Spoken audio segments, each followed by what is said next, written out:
Subscribe करें और bell दबाएं ताकि कोई खबर रह न जाए।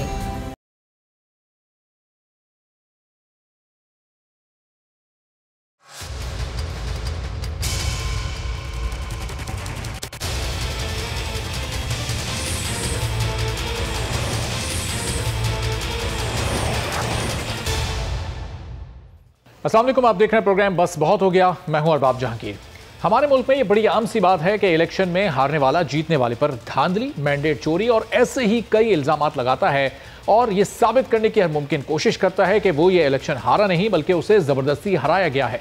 2013 के इलेक्शन में इमरान खान ने नून लीग पर धांधली का इल्जाम लगाया और 4 हल्के खोलने की बात की और 4 हल्के ना खोलने पर इमरान खान ने इस्लामाबाद में धरना दिया जिसमें उन्होंने कई वादे किए।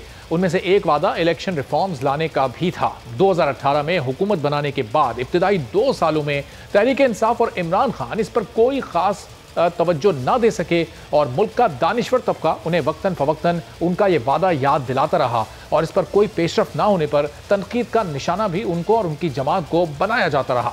2.25 साल बाद आज बिलाज़म ने इलेक्शन रिफॉर्म्स के हवाले से एक बड़ा और अहम ऐलान कर दिया। वज़ीर आज़म इमरान खान ने कहा कि आइंदा इलेक्शन को शफाफ बनाने के लिए मुल्क में इलेक्ट्रॉनिक वोटिंग का निज़ाम ला रहे हैं ताकि एक ऐसा इंतखाबी अमल हो जिसे हारने और जीतने वाले दोनों ही कबूल करें। उन्होंने क्या कहा, ये आप सुनिए। नंबर 1, हम पाकिस्तान में अब इलेक्ट्रॉनिक वोटिंग लाने लगे।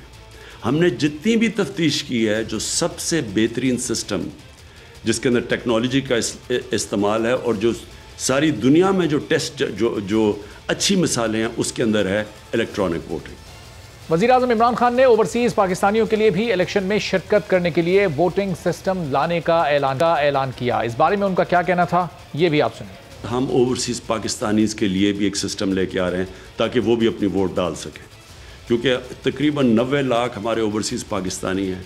वो इस मुल्क का बहुत बड़ा एहसास है, उनका ज़रूर उनको हमें शामिल करना चाहिए, अपनी इलेक्टरल प्रोसेस में उनकी आवाज़ होनी चाहिए।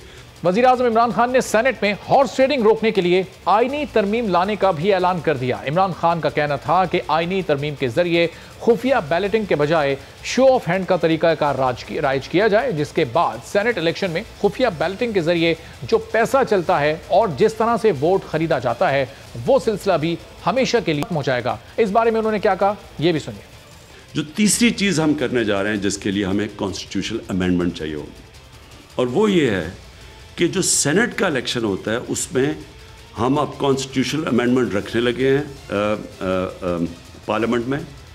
उसके अंदर हम ये चाहते हैं कि शो ऑफ हैंड्स हो। तो इसी पूरी सूरत हाल पर गुफ्तगू करते हैं। वज़ीर आज़म ने आज बड़ा और अहम ऐलान किया और अगर उनके इस ऐलान को वो अमली जामा पहनाने में भी कामयाब हो जाते हैं, इस पर इम्प्लीमेंटेशन हो जाती है, तो फिर अगला इलेक्शन जो कि 2023 में अपने शेड्यूल के मुताबिक अगर होना है तो वो बड़ा साफ और शफाफ हो सकता है। पूरी सूरत हाल पर गुफ्तगू करते हैं। राना तनवीर साहब मुस्लिम लीग नून के सीनियर रहनुमा हमारे साथ मौजूद हैं। कुछ ही देर में निसार खोड़ो साहब पाकिस्तान पीपल्स पार्टी के रहनुमा भी हमें ज्वाइन करेंगे। तो राना तनवीर साहब, बहुत शुक्रिया, आपने प्रोग्राम के लिए वक्त निकाला। अब वज़ीर आज़म इमरान खान और पाकिस्तान तहरीक इंसाफ की हुकूमत वो करने जा रही है जो कि मुस्लिम लीग नून अपने दौर में नहीं कर सकी, पीपल्स पार्टी अपने दौर में नहीं कर सकी, माजी की कोई और हुकूमत भी नहीं कर सकी। तो उनके इस फैसले को खुशाइन करार देंगे, अप्रिशिएट करेंगे?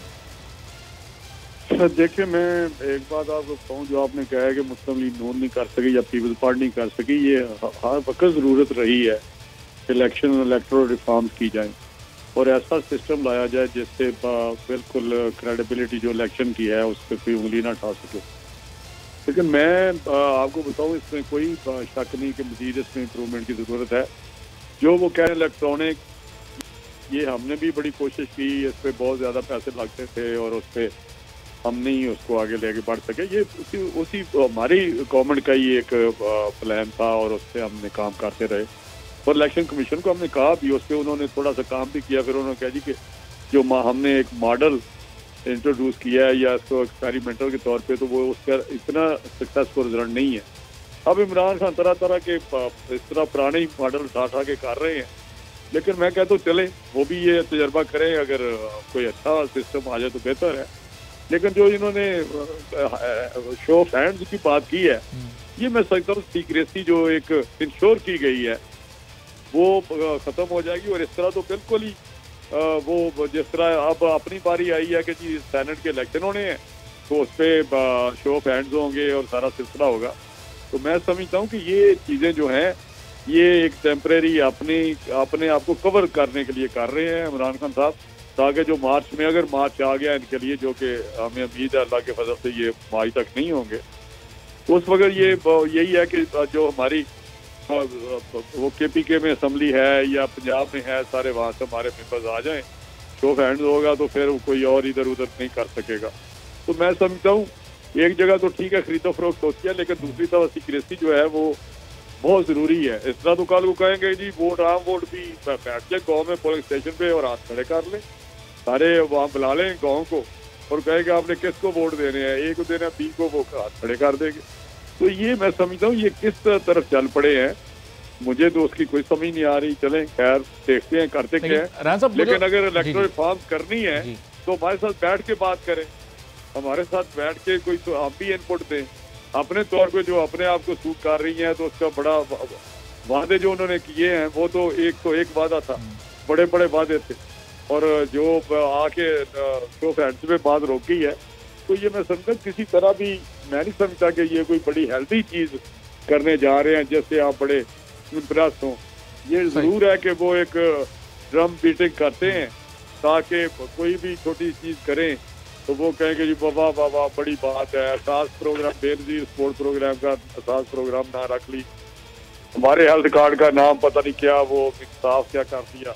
सही। अब राणा साहब ज़ाहिर माजी में भी कई उन्होंने वादे किए, कई दावे किए जो कि वो पूरे नहीं कर सके, ये अपनी जगह सवालिया निशान तो है। लेकिन आपकी जब हुकूमत थी, आपको सादा अक्सरियत 2/3 मेजोरिटी हासिल थी, उसके बावजूद भी आप ये इस्लाहात नहीं कर सके। आप कह रहे हैं पैसे बहुत ज़्यादा खर्च हो जाते हैं। रुकावट क्या थी बुनियादी आपकी राह में इस अमल को मुकम्मल करने में या इन इस्लाहात को करने में? दो चीज़ें थी, एक तो खैर आपने तो पैसे भी उनको फंड भी बजट भी दे दिया इलेक्शन कमीशन को, भी इलेक्शन कमीशन है उसको हमारा है, लेकिन उन्होंने एक एक्सपेरिमेंट के तौर पे किया था, ये इसको उन्होंने आजमाया था इस सिस्टम को। तो इधर वो चीज़ें नहीं हो सकी। वो कहता जी इसका जो हमारी लिटरेसी रेट है या अवेयरनेस है वो इतनी नहीं है जिससे इलेक्ट्रॉनिक वोटिंग जो है रूरल एरिया में या देहाती एरिया में हम इसको सक्सेसफुली कर सकें। तो इसलिए ये सारी चीज़ें हमारी तरफ से इलेक्शन कमीशन की तरफ से रोक गई। हमने तो उस वक्त भी किया था ये, तो ये अभी देखते हैं ये किस तरह इनके वज़ीर में क्या है। हमारा तो वो सिस्टम जो है वो इलेक्शन कमीशन ने नहीं उसके पे किया जी इलेक्ट्रॉनिक जो वोटिंग है आप इधर बैठे हुए इधर से वोट कास्ट कर लें, उधर जाए उधर कर लें, या पोलिंग स्टेशन पे जाएं तो वहाँ मशीन पे आप वोट कास्ट करें। तो ये आपकी हुकूमत ये करना चाहती थी लेकिन इलेक्शन कमीशन ने नहीं करने दिया, ये आप कह रहे हैं? नहीं करने नहीं दिया, उन्होंने कहा जी ये हमने किया है, इसको तजर्बा इसका किया है, मशीनें भी हमने मंगवाई थी, पूछ लें उनसे। तो मशीनें आई थी लेकिन वो मशीनें इतना उनका कामयाब नहीं रहा, वो उसकी वो डिलीवरेंस थी जो आप क्या कह सकते कि वोटिंग वो अवेयरनेस इतनी नहीं थी लोगों को कि वो उसके जरिए वोटिंग कास्ट करते। हमारी तरफ से तो कोई नहीं था ना इलेक्शन कमीशन की तरफ से। ये सिस्टम जो है यहाँ पाकिस्तान में वो नहीं इतना कामयाब हो सका। तो राणा साहब आपको नहीं लगता कि अगर एक बार इस सिस्टम को इस निज़ाम को यहाँ पर नाफिज कर दिया जाए तो वो फिर जो बहुत सारे इल्ज़ामात धांधली के इलेक्शन के बाद लगते हैं वो तमाम खत्म हो जाएंगे, शकूक व शुबहात का खात्मा हो जाएगा? जिस तरह दुनिया के दूसरे ममालिक में इलेक्शन होते हैं और हारने वाला भी अपनी हार को तस्लीम करता है, जीतने वाला अपनी कामयाबी का जश्न मनाता है, उसी तरह से साफ और शफाफ इंतखाबात हो सकते हैं, फिर ये मसला हमेशा के लिए हल हो जाता। बात तो सुन लेना मेरी, शफाफ इलेक्शन के जो तरीके हैं वो धांधली तो बहुत किस्म की है। एक पोस्ट इलेक्शन धांधली है, आपको पता होगा कि उसमें जो पोस्ट इलेक्शन मतलब प्री इलेक्शन जो इलेक्टेबल के साथ किया जाता है, जिस तरह भी किया गया कि ये जीबी में बलूचिस्तान में वहाँ पे जो लोग थे तोड़े गए। तो ये सारी चीज़ें इन इलेक्ट्रॉनिक वोटिंग से तो नहीं रोक सकती। ये तो पोलिंग डे की चलो कोई इम्प्रूवमेंट आ सकती है इससे अगर वो सक्सेसफुली हो जाए। तो बाकी जो चीज़ें हैं वो आप मुझे बताएं क्या करेंगे उनका, जो इंटरफेरेंस होती है, जो आप उस वक्त इलेक्शन से पहले एक माहौल पैदा कर देते हैं, इलेक्शन से पहले कुछ लोगों को ले जाते हैं, वो भी तो आपके ज़हन में होना चाहिए ना। सिर्फ एक इलेक्ट्रॉनिक वोटिंग से क्या आपका ख्याल है कि ट्रांसपेरेंसी आ जाएगी? मैं नहीं समझता कि ये इस किस्म की कोई चीज़ है। सही, चलें वो ज़ाहिर आहिस्ता आहिस्ता चीज़ें बेहतरी की जानिब जाएंगी। अब ये शो ऑफ हैंड का जो तरीका कार राइज करने की बात कर रहे हैं, इस पर भी आपको एतराज़ है, जबकि आप ही लोगों की जो इस वक्त जमातें अपोजिशन में उन्हीं के लोग अपनी वफादारियाँ तब्दील करते हैं, खुफिया रायशुमारी में वोट किसी और को दे देते हैं, तो अच्छा ये सिलसिला ख़त्म हो जाएगा जब सब कुछ सामने होगा, दूध का दूध पानी का पानी हो जाएगा, शफाफ तरीके से बैलेटिंग होगी फिर सेनेट में भी। नहीं, मैं समझता हूँ कि ये चीज़ें देखें ना, एक सीक्रेसी जो है ना उसका ये होना चाहिए कि हमें पॉलिटिकल कल्चर को स्ट्रॉन्ग करना चाहिए, वो ज़्यादा ज़रूरी है बजाय इसके कि आप किसी को इस तरह करें कि ओपन वोटिंग शुरू कर देगा तो इसका ये एंडलेस एक मेरा हाल शुरू हो जाएगा, स्टार्ट हो जाएगा जिसका कोई एंड नहीं है। फिर आप कल को कहेंगे कि यूनियन काउंसिल में आप कर लें, फिर आप कहेंगे उधर जिला काउंसिल में कर लें, तहसील काउंसिल में कर लें। तो ये मैं समझता हूँ ये चीज़ें this will lead to total मेरा आप जो एक स्पिरिट है उसकी वोटिंग की उसके खिलाफ है। तो ये वोटिंग सिस्टम एक सीक्रेट बैलेट है, उसके जरिए चलना चाहिए, वरना तो मैं समझता हूँ हमें हाँ कल्चर इतना स्ट्रॉन्ग होना चाहिए कि किसी को जरूरत ना हो तो वोट इधर उधर दे, और एक अपना कमिटमेंट हो एक पार्टी के मंशूर के साथ, पार्टी की प्लेटफॉर्म पे अगर इलेक्ट हुआ है तो वही वो खड़ा रहे, अगर किसी ने जाना है तो रिजाइन करके चला जाए। ठीक है, बहुत शुक्रिया राना तनवीर साहब, बहुत शुक्रिया। नून लीग के सीनियर रहनुमा थे हमारे साथ मौजूद और गुफ्तगू कर रहे थे। पार्टी ने कोई फैसला नहीं किया है कि इस आईनी तरमीम की अगर हुकूमत लाती है तो हिमायत की जाएगी या मुखालफत की जाएगी, इस पर मीटिंग्स होंगी, गौर किया जाएगा, उसके बाद ही कोई फैसला इस बारे में किया जाएगा। पीपल्स पार्टी का इस पर क्या मौक़िफ़ है, सीनियर रहनुमा निसार खोड़ो साहब हमारे साथ मौजूद हैं, उनसे गुफ्तगू कर लेते हैं। निसार खोड़ो साहब, इलेक्ट्रॉनिक वोटिंग का निज़ाम लाने की बात कर रहे हैं, वज़ीर आज़म आज बड़ा अहम उन्होंने ऐलान किया, इलेक्शन की शफाफियत की बात कर रहे हैं। तमाम जमातों को ज़ाहिर अप्रिशिएट करना चाहिए उनके आज के इस बयान को, अगर इस पर अमल होता है तो हमारे मुल्क में जो इलेक्शन का निज़ाम है वो बड़ा साफ शफाफ हो सकता है। क्या समझते हैं आप? देखें, ये बहुत सालों से बातें कही जा रही हैं कि इलेक्ट्रॉनिक सिस्टम वोटिंग में होना चाहिए और ये अभी तक हुआ नहीं है। मैं वज़ीर आज़म के ऐलान की बात नहीं कर रहा हूँ, ये इलेक्शन कमीशन का काम है। ये इलेक्शन कमीशन अगर आज़ाद है तो इलेक्शन कमीशन को इसके लिए प्रपोज़ल बनाना चाहिए, उनको बताना चाहिए कि हम किस तरह से इलेक्ट्रॉनिक वोटिंग करेंगे, किस मुल्क से मदद मांगेंगे, क्या अपैरेटस होगा, क्या नहीं होगा, क्योंकि इस वक्त इलेक्शन कमीशन पर एतमाद नहीं रहा। ताज़ा गिलगित बल्तिस्तान की इलेक्शंस का भी आप ही ने देख लिया कि एक ही सीट, एक ही कॉन्स्टिट्यूंसी पहले 600 से जीतता है, फिर 2 वोटों से हारता है, फिर 9 वोटों से जीतता है, वही कैंडिडेट 2 दफ़ा जीता है। ये एतमाद गंवाने की बात है। इलेक्शन कमीशन को इस तरह से ज़रूर कोशिश करनी चाहिए कि जिसमें शुरू दिन से हमारा क्या था कि पोलिंग स्टेशन को आप सेफ करो, पोलिंग स्टेशन के रिजल्ट्स को बाकायदा लिख के दिया जाए और लिखना वही ऑथेंटिक समझा जाना चाहिए, जो नहीं हो पा रहा और इस वजह से एतमाद नहीं रहता इलेक्शन कमीशन पर। आज़ाद इलेक्शन कमीशन का मतलब क्या है कि जब उनके पास फंडिंग का कोई मसला भी नहीं है, फंडिंग भी अवेलेबल है, तो फिर ये सारा सिस्टम बनाने में क्यों नहीं होनी चाहिए बात। मैं तो इस वोट के लिए मरता हूँ, मैं वोट के लिए लड़ा हूँ। ये हक हाकमियत अगर आवाम को देनी है तो उसके वोट को तो सेफ गार्ड होना चाहिए ना, और उससे होने के लिए हम बैठ के खामखा एक बातें करते रहते हैं। दुनिया की सबसे बड़ी जमहूरियत इंडिया कहलाती है, वहाँ 2 महीने इलेक्शन चलते हैं। 2 महीने इलेक्शन चलने के बाद जो रिजल्ट्स अनाउंस होते हैं उस पर कोई ऑब्जर्वेशन नहीं आती और सारे मान लेते हैं उस सिस्टम को। आप सोचें ना, फिर आप सोचें, और आप दुनिया पड़ी हुई है, सबक सीखने से दुनिया पड़ी हुई है, और जहाँ जहाँ भी इलेक्ट्रॉनिक वोटिंग होती है उससे सीखें, उसको अपनाने की कोशिश करें। और मैं समझता हूँ पॉलिटिकल पार्टी ज़रूर इस पर बैठेंगी, ज़रूर इस पर गौर होगा, लेकिन मैं तो अपने वोट की सैंक्टिटी चाहता हूँ, मैं अपने वोट का तहफ़्फ़ुज़ चाहता हूँ। अगर फैसला मैंने करना है तो मेरे वोट के साथ ख़यानत न हो, मेरे वोट के साथ ख़यानत न हो। सही। चलिए, बलूचिस्तान हुकूमत के तर्जुमान लियाकत शावानी साहब भी हमें ज्वाइन कर चुके हैं। शावानी साहब, आपको वेलकम। तो मैं इसमें वज़ीर आज़म के ऐलान की बात कुछ हेलो जी खोड़ो साहब बात कीजिए। वज़ीर आज़म के ऐलान पर कम मैं इलेक्शन कमीशन की आज़ादी पर सवाल उठा रहा हूँ। इलेक्शन कमीशन को ये सारा सिस्टम कहना चाहिए, वज़ीर आज़म ने कह के फिर हमारे जहन में शकूक डाल देगा कि इसका मकसद क्या है, इसका मकसद क्या नहीं है। इलेक्शन कमीशन भी कुछ अनाउंस कर सकती थी, वजीर आजम को करने की क्या ज़रूरत है? लेकिन खोड़ो साहब, अगर ये निज़ाम राइज हो जाता है तो आपको नहीं लगता कि वो शकूक व शुबहात का जब खात्मा हो जाएगा तो खुद ब खुद ये जो धांधली के इल्ज़ामात लगते हैं ये भी खत्म हो जाएंगे? राना तनवीर साहब भी हमारे साथ मौजूद थे थोड़ी देर पहले, वो गुफ्तगू कर रहे थे कि अपने दौर में उन्होंने भी कोशिश की उनकी जमात ने करने की, लेकिन इलेक्शन कमीशन ने उन्हें ये मशवरा दिया कि इसको ना नाफिज किया जाए, चूँकि गाँव देहात में लोगों को इतनी तालीम, इतना शऊर नहीं होता कि वो इस सिस्टम से आगाह हो सकें या इसको इस्तेमाल कर सकें। आपकी हुकूमत भी उससे पहले रही 5 साल तक, आप लोगों ने इन इस्लाहात का क्यों आगाज़ नहीं किया? क्या कभी पाकिस्तान ने तरक्की करनी है कि नहीं करनी? क्या यूपीएस का सिस्टम होता है कि नहीं होता? क्या इलेक्ट्रिसिटी कंटिन्यू हो सकती है कि नहीं हो सकती? क्या हमेशा हम पत्थर के ज़माने की बैठ के बातें करेंगे क्या? अगर गांव में वोटिंग सिस्टम इलेक्ट्रॉनिक नहीं हो सकता तो क्यों नहीं हो सकता? क्योंकि बिजली नहीं है। बिजली है तो लोड शेडिंग है, अगर लोड शेडिंग है और बिजली है तो फिर यूपीएस भी तो है ना, जिसमें वो बैकअप सपोर्ट होती है। और उस बिजली के लिए करने को तो सब कुछ किया जा सकता है। अरबों रुपए की बात हो रही है। सर्कुलर डेट जो है 2500 अरब पता नहीं कितनी कितनी की बातें होती, वो भी तो हुकूमत भरती है ना। तो अगर अवाम के लिए, वोट के लिए, हक हाकमियत के लिए अगर हर जगह ये सिस्टम को राइज किया जाए तो उसमें टाइम भी तो पड़ा है। और उसमें मतलब मना किसने किया हुआ है अपनी मुल्क को तरक्की दिलाने में?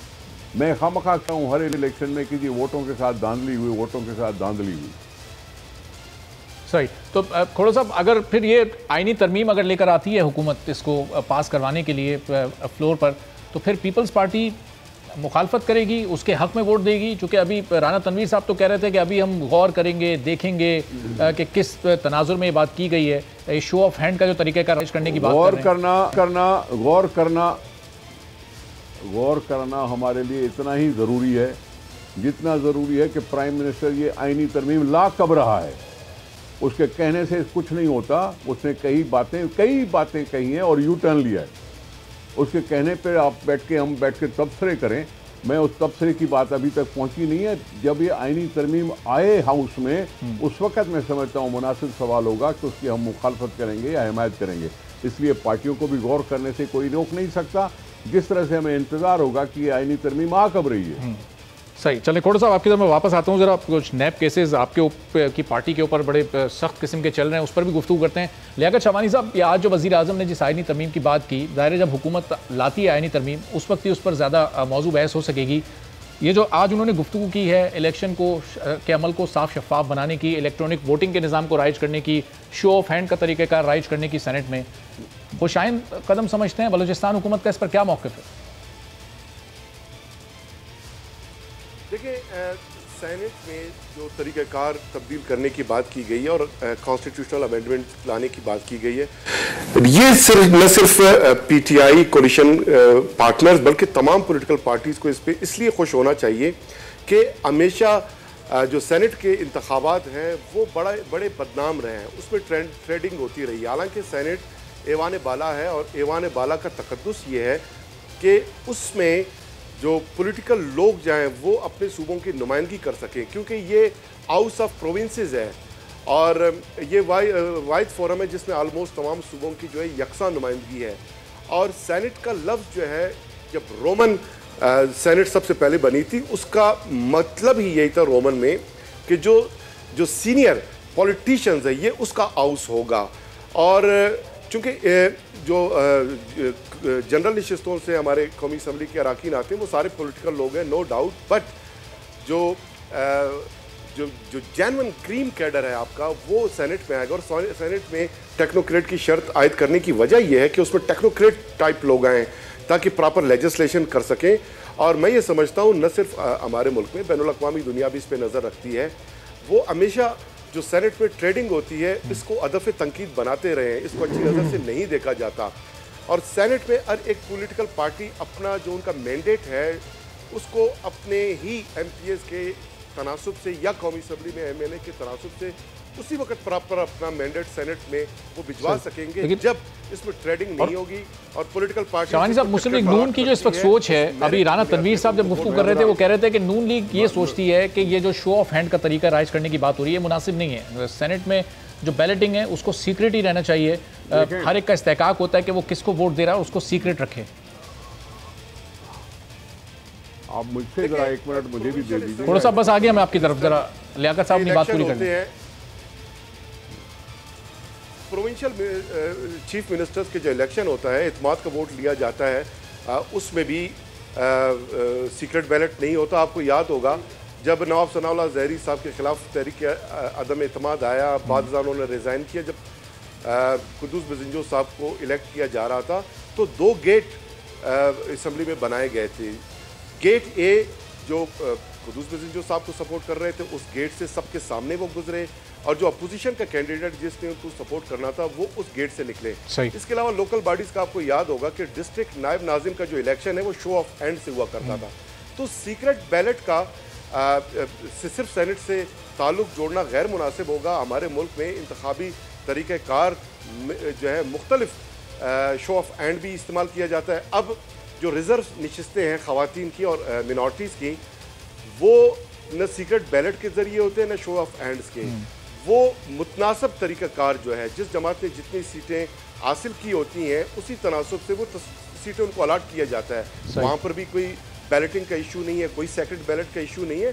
तो मेरे ख्याल में मुख्तलिफ तरीक़ाकार हमारे मुल्क में अब भी राइज हैं, पहले भी राइज रहे हैं, और शो ऑफ हैंड या फिर मुतनासिब नुमाइंदगी की बुनियाद पे, यानी जिस जमात के पास जितनी सीटें हैं वो पार्टी लिस्ट प्रोड्यूस करके उतने ही नाम जो है इलेक्शन कमीशन में वो फाइल कर दें और उसी तनासब से उनको सीटें अलाट किया जा सकता है। ये भी तरीका हो सकता है। तो मेरे ख्याल में इसमें सीक्रेट बैलेट का कोई इशू है नहीं। जैसे ठीक है, चलें जी, खोड़ो साहब कुछ इसमें आप ऐड करना चाह रहे थे और फिर साथ ही जब ये जी पहले ऐड कर लें आप, फिर मैं सवाल करता हूं। आपने एक सेकंड आपने कहा था जनरल इलेक्शन में इलेक्ट्रॉनिक सिस्टम, मैंने उस पर अपनी राय दे दी। ये आपने मेरे से बात नहीं की थी। नहीं, मैं आपके पास वापस आ गया ना।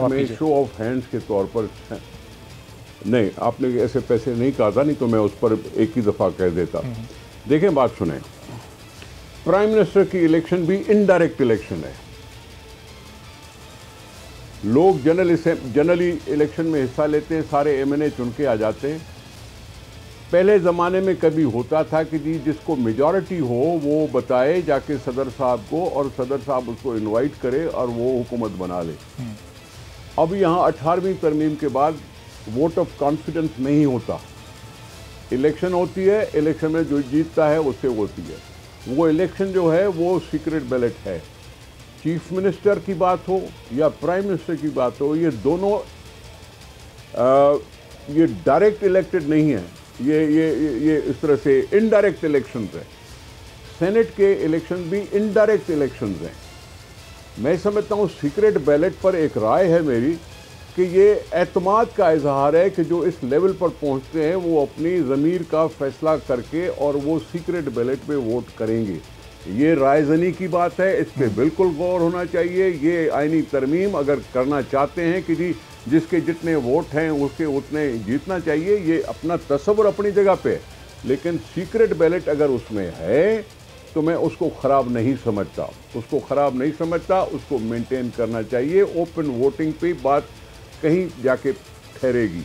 फिर तो सीधी बात है ना, फिर वो प्राइम मिनिस्टर की कैसे इलेक्शन होती है, वो भी अगर इनडायरेक्ट इलेक्शन है तो सेनेट की भी इनडायरेक्ट इलेक्शन है, तो उसमें दोनों में फ़र्क क्यों होना चाहिए?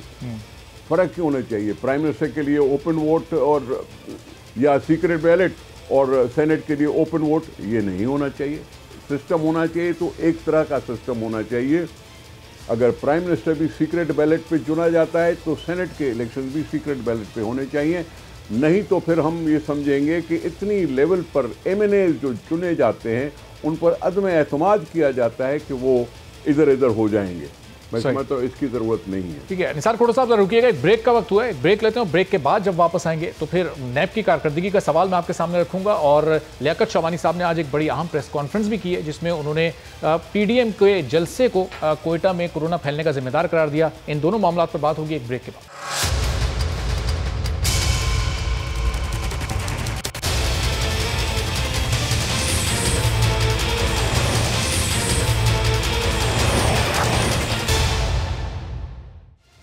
प्रोग्राम में एक बार फिर आपको खुशामदीद कहते हैं। और कल वज़ीर आज़म इमरान खान ने कौम से खिताब किया था और मुल्क में कोरोना केसेस में फैलाव को रोकने के लिए रशकई में होने वाला अपना 21 नवंबर का अवामी इज्तिमा मनसूख करने का ऐलान किया था। और अपोजिशन से भी उन्होंने ये अपील की थी कि वो भी अपने जलसे अवामी मफाद में मनसूख कर दें।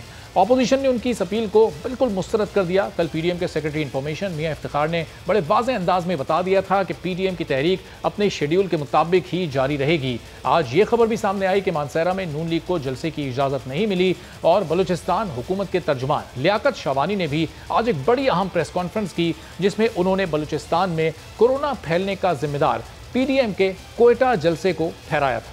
और अब भी ये हुआ है कि पीडीएम के जलसे के बाद 3 गुना हमारे केसेस में इजाफा हुआ है। तो ये वो सूरत हाल है कि जिसके को मद्देनज़र रखते हुए बलूचिस्तान गवर्नमेंट अपने तौर पे तो जो जलसे हैं गवर्नमेंट तो मुनक्किद नहीं कर रहा है। ख़ुसूसन जो इज्तमाआत हैं, अवामी इज्तमाआत हैं किसी भी किस्म का, सियासी या गैर सियासी, उन तमाम पे पाबंदी आयद कर देनी चाहिए। अभी कोई ऐसा फैसला नहीं हुआ, लेकिन अपने तौर पे बलूचिस्तान गवर्नमेंट ने इस पर अमल दरामद फौरी तौर पे इस तरह शुरू किया कि 13 नवंबर को तुरबत में एक बहुत बड़ा जलसा मुनक्किद होना था, लेकिन कोविड के फैलाव के खदशे के पेश नज़र उस जलसे को भी मनसूख कर दिया गया, मुलतवी भी नहीं किया। उन्होंने ये भी बताया कि पीडीएम के जलसे से कबल 2.1% की शरह से फैलने वाला कोरोना क्वेटा जलसे के बाद अब 3 गुना बढ़ चुका है और इसकी शरह बढ़कर 6.2% हो चुकी है। तो इस मौजू पर तो बात करते ही हैं, लेकिन पीडीएम तहरीक का जब आगाज़ हुआ तो उसकी एक वजह नैब की कारकर्दगी भी थी, नैब का एकतरफा एहतसाब, जिसके बारे में बार बार अपोजिशन जमातें भी बात करती हैं और कहती हैं कि नैब सिर्फ अपोजिशन की जमातों को, उनके रहनुमाओं को निशाना बना रहा है और इस वक्त जो भी इस मुल्क में एहतसाब का निज़ाम है वो बड़े एकतरफा तौर पर चल रहा है और नैब की कारकर्दगी पर बड़े सवालात अपोजिशन जमातों की जानिब से और अदालतों की जानिब से भी उठाए जाते रहे हैं। लेकिन अपनी हुकूमत अपनी जगह पर यह तासुर देती है कि पीडीएम तहरीक इसलिए शुरू की गई थी कि नैब के जो केसेस थे वो बड़े बड़े अपोजिशन के रहनुमाओं पर बनाए गए थे और उसमें चूंकि उनसे हिसाब मांगा जा रहा था तो इसलिए एनआरओ लेने के लिए इस मूवमेंट का आगाज़ किया गया। तो निसार खोड़ो साहब, लियाकत शाबानी साहब हमारे साथ मौजूद हैं। तो निसार खोड़ो साहब, अब फिर सवाल आपसे ये बनता है कि हुकूमत तो मुस्तकिल ये तासुर दे रही है कि आप लोगों ने तहरीक इसलिए शुरू की थी कि केसेस थे आपके ऊपर, इसलिए तमाम लोग आप पीडीएम तले जमा हुए। नैब की कारकर्दगी पर क्या कहेंगे आप? हुकूमत ये तासुर देती है कि ये पीडीएम मूवमेंट इसलिए शुरू हुई कि नैब केसेस आपकी क़यादत पर चल रहे थे, उन केसेस से जान छुड़ानी है, एनआरओ लेना है, तो इसलिए इस मूवमेंट का आगाज़ किया गया। नैब की जो इस वक्त कारकर्दगी है, जो एहतसाब का निज़ाम है, जिस तरह आप लोग के ख़िलाफ़ केसेस हैं, खुर्शीद शाह एक तवील अरसा हो गया ज़ाहिर आपकी पार्टी की टॉप लीडरशिप में शामिल हैं, वो इस वक्त पाबंद सलासल हैं। आसिफ अली जरदारी साहब भी कभी अदालत में पेश होते हैं, कभी उनकी तबीयत ख़राब है तो नहीं पेश हो पाते। तो नैब की इस वक्त कारकर्दगी को आप पूरे मुल्क में ख़ासतौर पर पीपल्स पार्टी को लेकर फिर कैसा देखें? किसी का बीमार होना क्या जुर्म है क्या? कोई बीमार हो जाता है तो आप उसको ताना मारते हैं कि बीमार पड़ जाते हैं इसलिए कोर्ट में नहीं जाते। कभी जरदारी साहब का नाम ले लेते हैं, कभी शहबाज शरीफ साहब का नाम ले लेते हैं, कभी किसका लेते हैं, कभी किसका लेते हैं। हमें अपने लिए रिलीफ नहीं चाहिए, हमें रिलीफ चाहिए अवाम के लिए। वो अवाम जो इस मुल्क की कौम, इसकी मुल्क की कौम है और वो देख रही है अपने हालात बिगड़गुं होते जा रहे हैं, रोज़ाना हालात मुश्किल हो जाते हैं। रिलीफ अगर हमें चाहिए, पीडीएम अगर बनी है तो अवाम को रिलीफ दिलाने के लिए बनी है, अपने आप को रिलीफ दिलाने के लिए नहीं बनी। ये कहते रहें भले कि एनआरओ नहीं देंगे, एनआरओ नहीं देंगे, ये नहीं है मसला। हम कोर्टों में फेस कर रहे हैं ना, हम कोर्टों में फेस कर रहे हैं। कभी ये हुआ है क्या हम भाग के इस मुल्क से चले गए हों? नहीं चले गए। अगर नवाज शरीफ गया है तो नवाज शरीफ को इजाज़त देने वाले कौन थे? इजाज़त देने वाले तो इमरान खान खुद था। उन्होंने क्यों इजाज़त दी? उन्होंने क्यों ऐसी हमदर्दी दिखाई? इलाज तो यहाँ भी हो सकता था। कोर्टों ने कहा ईसीएल से नाम निकालना, लेकिन इन्होंने क्यों नहीं उसको कंटेस्ट किया? कह देते कि जी हम ईसीएल से इसको नहीं निकालेंगे, ये वापस नहीं आएगा। आप खुद ही इजाज़त देते हो और खुद ही उनको बुरा कहते हो। ये गलत बात है, ये दोगली पॉलिसी है, ये तो पॉलिसी नहीं होनी चाहिए। आप लोग पीपल्स पार्टी और मुस्लिम लीग बार बार नैब पर यकतरफा एहतसाब का इल्जाम लगाती हैं कि ये सिर्फ अपोजिशन की जमातों पर वो तो कोर्ट भी कहती है। बात सुने जनाब जी। Chief justice of the Supreme Court ने पता नहीं कितनी दफा नैब पर उसकी नाकिस कारकर्दगी पर कमेंट्स किए हैं। क्या आपने वो नहीं पढ़े? सुप्रीम जुडिशरी जो है वो खुद नैब पर तनकीद करती है, तंज करती है। वो क्यों करती है? क्या वो हमारे साथ मिले हुए हैं? नहीं।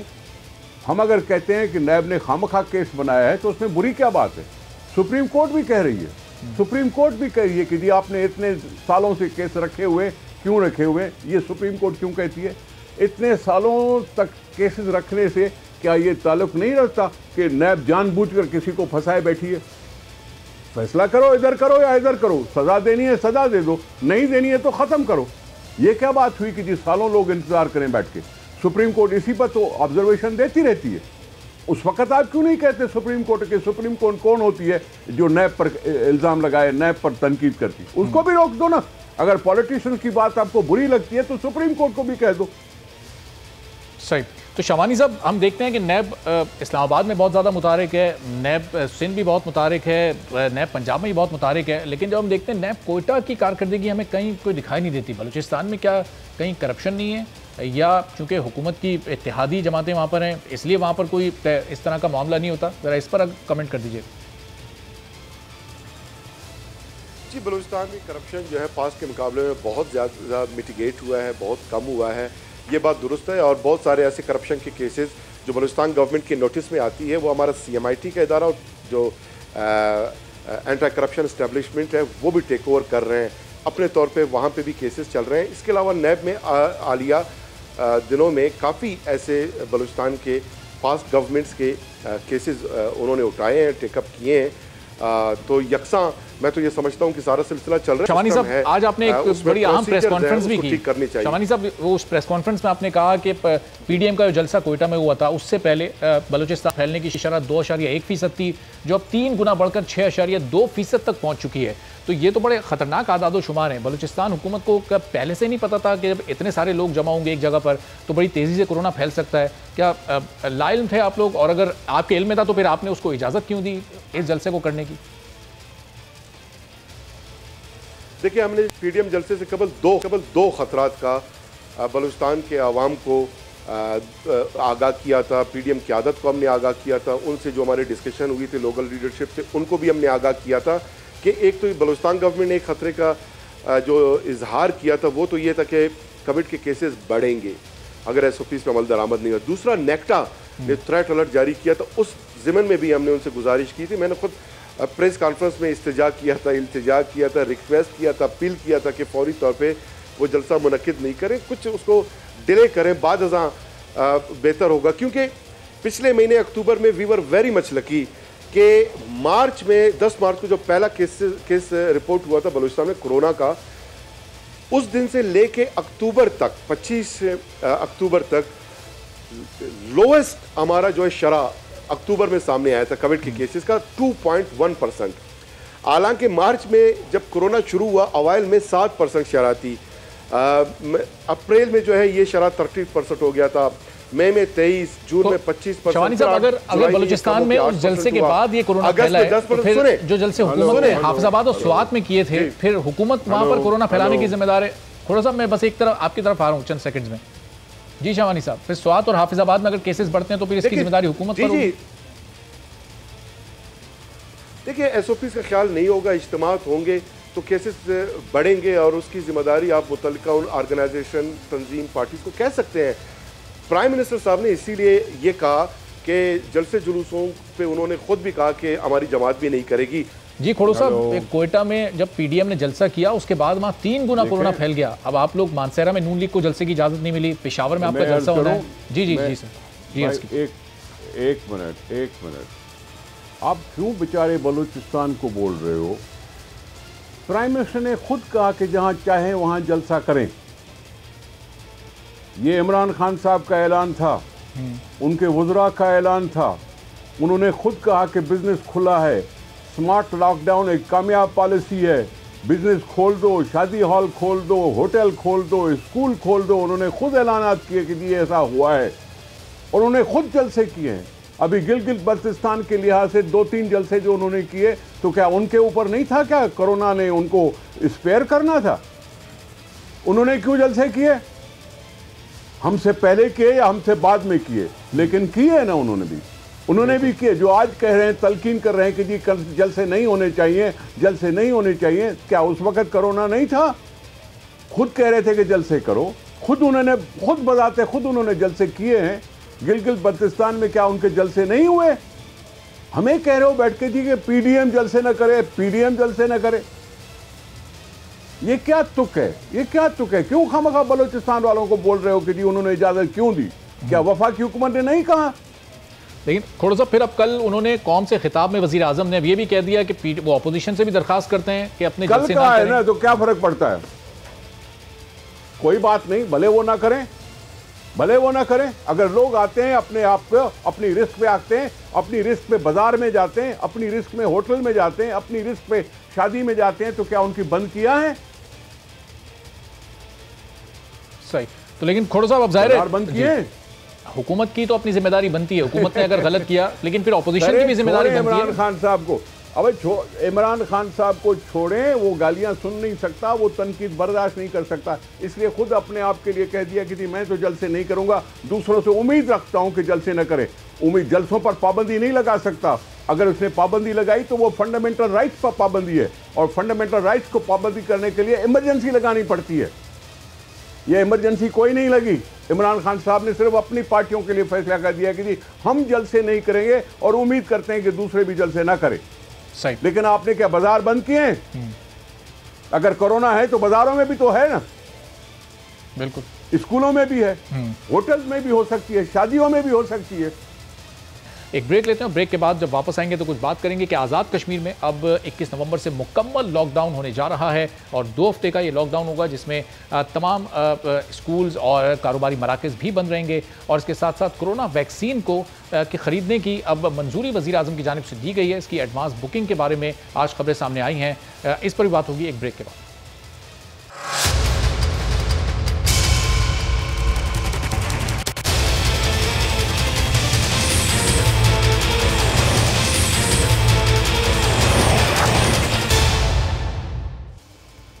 प्रोग्राम में एक बार फिर आपको खुशामदीद कहते हैं, और कोरोना से बचाव की वैक्सीन की तैयारी में कामयाबी के बाद पाकिस्तान ने भी वैक्सीन मंगवाने का फैसला कर लिया है, और वजीर आज़म इमरान खान ने वैक्सीन की एडवांस बुकिंग कराने की मंजूरी भी दे दी है, जिसके बाद हुकूमती सतह पर पाकिस्तान ने 2 बड़ी फार्मास्यूटिकल कंपनी से रब्ता किया है। ये वैक्सीन 1 करोड़ पाकिस्तानियों को मैसर आएगी, और पहले मरहले पर फ्रंटलाइन वर्कर्स और 65 साल से बड़ी उम्र के अफराद को ये वैक्सीन लगाई जाएगी। जबकि आज़ाद कश्मीर काबीना ने कोरोना की दूसरी लहर में केसेस की शरह 19% तक पहुंचने के बाद अब 20 नवंबर से 15 दिन के लिए लॉकडाउन लगाने का फैसला कर लिया है। शादी और दीगर तकरीबात पर मुकम्मल पाबंदी होगी, और तमाम स्कूल्स भी बंद रहेंगे, जबकि मजहबी इज्तिमात, नमाज जनाजा मुकम्मल SOPs के तहत होंगे। इस पूरी सूरत हाल पर गुफ्तगू करते हैं डॉक्टर नौशीन हामिद साहिबा, पार्लिमानी सेक्रेटरी तहरीक इंसाफ की रहनुमा, हमारे साथ मौजूद हैं।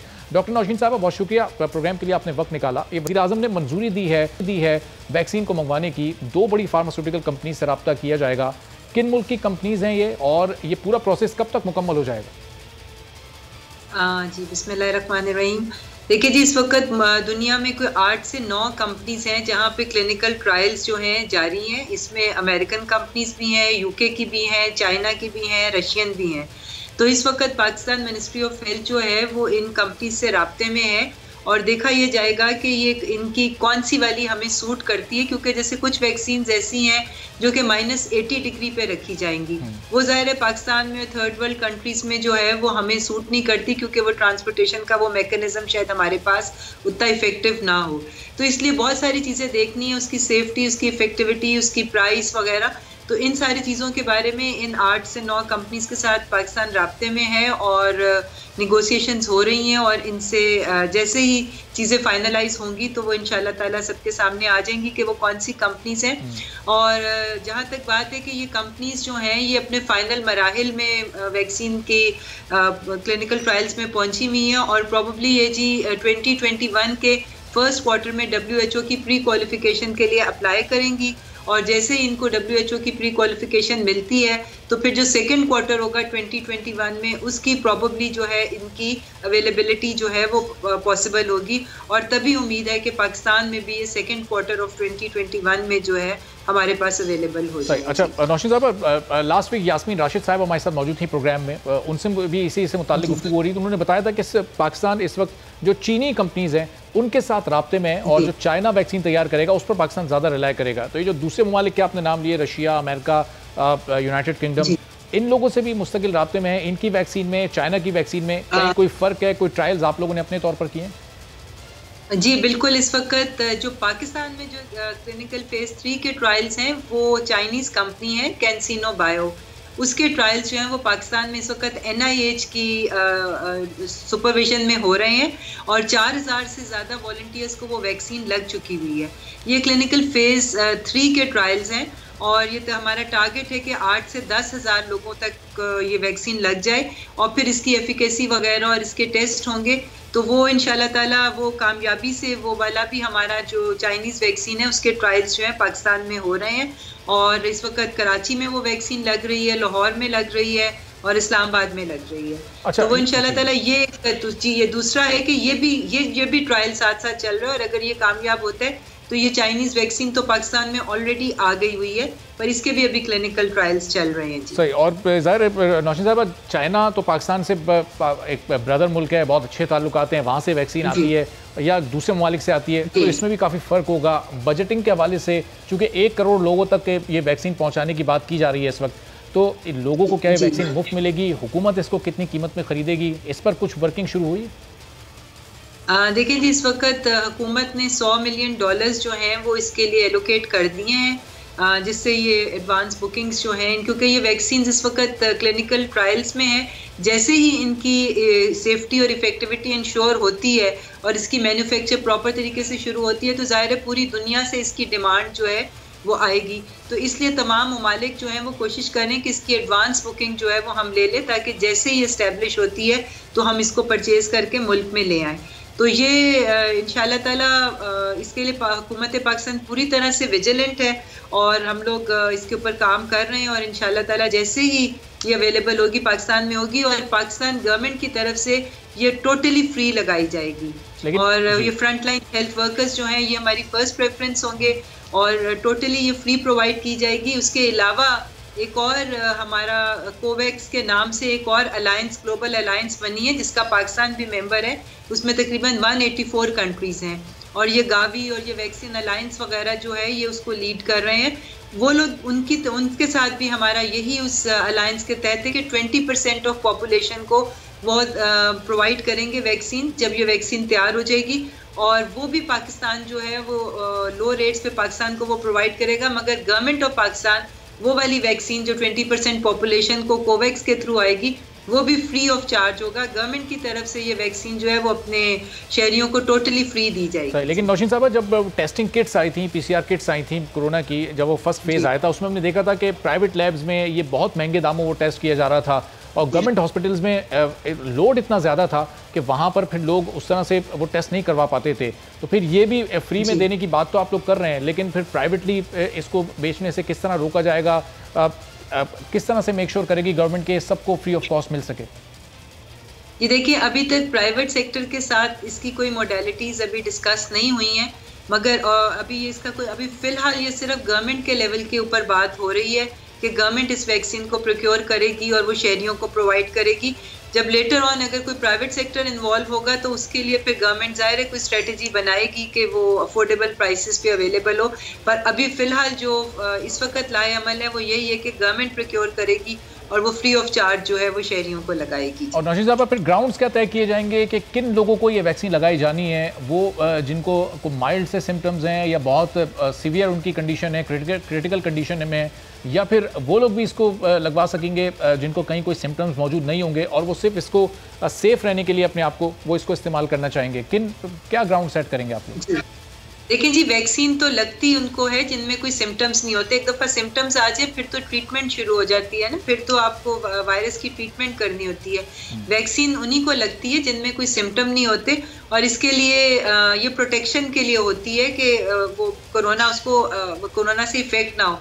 तो जैसा कि मैंने बताया कि हमारी फर्स्ट प्रेफरेंस जो है हमारे फ्रंट लाइन हेल्थ वर्कर्स होंगे कि जिन्होंने ज़ाहिर है इस कोरोना पेंडेमिक को हॉस्पिटल्स में और पेशेंट्स को डील करना है, वो सबसे पहले उनको लगाई जाएगी और फिर उसके बाद जो है वो ये 65 ईयर्स से अबव लोग जो हैं फ़िलहाल इन लोगों के बारे में गवर्नमेंट ने कहा है। उसके बाद फिर दर्जा बदर्जा जैसे मज़ीद जिनकी जो प्रेफरेंसेस होंगी वो बताई जाएंगी कि किन के नदारों के लोगों को पहले लगेगी या किस क्राइटेरिया को, पर इन द फर्स्ट को ये 2 कैटेगरीज जो हैं ये शॉर्ट लिस्ट हुई हैं। सही, लेकिन ज़ाहिर नौशीन साहब, जो कोरोना हर एज लिमिट के लोगों को इस वक्त अपना शिकार बना रहा है और बहुत सारे यंग लोग भी इसका शिकार हो रहे हैं। अब ये 1 करोड़ आपने ये फिगर इस वक्त तय किया है कि 1 करोड़ लोगों को यहाँ पर ये प्रोवाइड की जाएगी। लेकिन ज़रूरत तो शायद इससे बहुत ज़्यादा लोगों को है, तो फिर इसकी मज़ीद फरामी का सिलसिला कैसे आप लोग उसको मेक श्योर करेंगे? क्या उस सिलसिले में इकदाम उठाए जाएंगे? कोई वर्किंग इस पर चल रही है कि इसकी जो क्वांटिटी 1 करोड़, इस फिगर कोई बढ़ाया जा सके, 4-5 करोड़ तक ले जाया जा सके? देखिए, ये 1 करोड़ भी फेजेस में आएगी, वो एक गो में तो नहीं आएगी ना, बैचेस में आएगी, क्योंकि जब ये वैक्सीन फाइनलाइज होगी तो इसकी डिमांड पूरी दुनिया में होगी, पूरी दुनिया की आबादी को ये चाहिए होगी, और ये तकरीबन मैं समझती हूँ कि हर एक को लगवानी पड़ेगी। इसमें यह नहीं है कि कोई खास स्पेसिफिक है, इसमें सिर्फ प्रेफरेंसेस रखी गई हैं कि पहले किसको लगेगी और बाद में किसको लगेगी।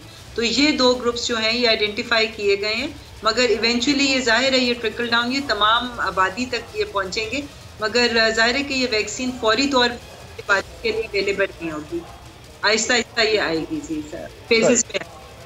अच्छा नौशीन साहब, अब ये आज़ाद कश्मीर में 20 नवंबर से मुकम्मल तौर पर 15 दिन के लिए लॉकडाउन लग रहा है। अब वहाँ से जिन लोगों ने पिछले 2-3 दिन में मूव किया है, दूसरे शहरों में आए हैं, उनको फिर कोई चेक किया है गवर्नमेंट ने? इस बारे में कुछ काम करी है गवर्नमेंट? चूँकि वहाँ मुकम्मल लॉकडाउन लगा है, 19% वहाँ पर अब केसेस की शरह बढ़ चुकी है।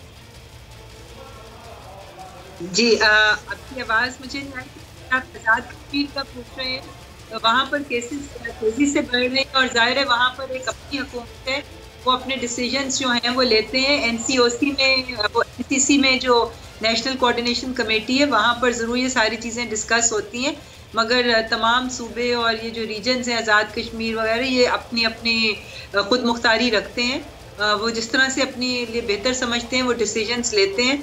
तो मैं समझती हूँ कि वहाँ पर चूँकि केसेस बढ़ रहे हैं तो उन्होंने ये डिसीजंस लिए हैं, तो वो इंशाल्लाह ताला इससे बेहतरी आएगी वहाँ पर। ठीक है, चलें, बहुत शुक्रिया। नौशीन आमिद साहिबा हमारे साथ मौजूद थी, पार्लिमानी सेक्रेटरी हेल्थ हैं, और बड़ी अच्छी खबरें उन्होंने दी कि 8 फार्मास्यूटिकल्स कंपनीज़ हैं दुनिया की जिनसे इस वक्त हुकूमत पाकिस्तान राब्ते में, जिनका ताल्लुक चीन से, अमेरिका से, रशिया से और UK से है, और वैक्सीन के वहाँ पर क्लिनिकल ट्रायल्स जिनके कामयाब हुए हैं, $100 मिलियन हुकूमत की जानिब से मुख्तस कर दिए गए हैं, और 1 करोड़ वैक्सीन पाकिस्तान में अब मंगवाई जानी हैं, जो कि 65 साल से ज़्यादा उम्र के लोगों को, और जो फ्रंट लाइन वर्कर्स कोरोना के ख़िलाफ़ इस वक्त लड़ रहे हैं कोरोना के महाज पर, उनको ये वैक्सीन फराहम की जाएंगी। तो इसी अच्छी खबर के साथ आज के प्रोग्राम से इजाज़त दीजिए। अल्लाह।